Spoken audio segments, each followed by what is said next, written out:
The great work Latin, magnum opus is an alchemical term for the process of working with the prima materia to create the philosopher's stone. It has been used to describe personal and spiritual transmutation in the Hermetic tradition, attached to laboratory processes and chemical color changes, used as a model for the individuation process, and as a device in art and literature.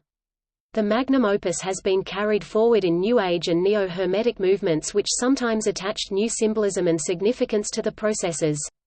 It originally had 4 stages: nigredo, a blackening or melanosis; albedo, a whitening or leucosis; citrinitis, a yellowing or xanthosis; rubedo, a reddening, purpling, or Yosith. Origin of these 4 phases can be traced at least as far back as the 1st century.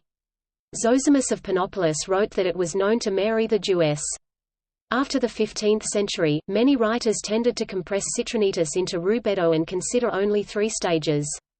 Other color stages are sometimes mentioned, most notably the cauda pavonis, peacock's tail, in which an array of colors appear.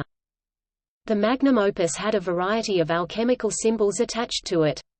Birds like the raven, swan, and phoenix could be used to represent the progression through the colors. Similar color changes could be seen in the laboratory, where for example, the blackness of rotting, burnt, or fermenting matter would be associated with nigredo.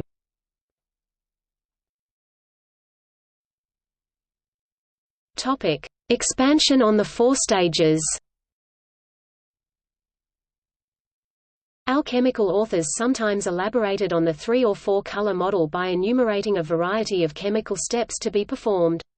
Though these were often arranged in groups of 7 or 12 stages, there is little consistency in the names of these processes, their number, their order, or their description. Various alchemical documents were directly or indirectly used to justify these stages. The Tabula Smaragdina is the oldest document said to provide a recipe. Others include the Mutus Liber, the 12 Keys of Basil Valentine, the emblems of Stefan Michelspacher, and the 12 Gates of George Ripley. Ripley's steps are given as. In another example from the 16th century, Samuel Norton gives the following 14 stages. Some alchemists also circulated steps for the creation of practical medicines and substances, that have little to do with the magnum opus. The cryptic and often symbolic language used to describe both adds to the confusion, but it's clear that there is no single standard step-by-step recipe given for the creation of the philosopher's stone.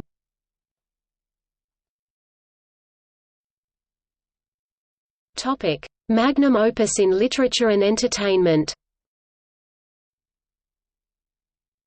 Sometimes an artist's magnum opus is modeled around the alchemical magnum opus. More than simple mention of alchemy within the story, novels like Finnegan's Wake follow the process of transmutation, weaving their entire narrative with alchemical symbolism. The scholarly journal Cauda Pavonis, which had been published out of various universities since 1980, explored these connections in art and literature. Recently, John Granger has used the phrase literary alchemy to describe these trends in popular fiction, such as the Harry Potter series.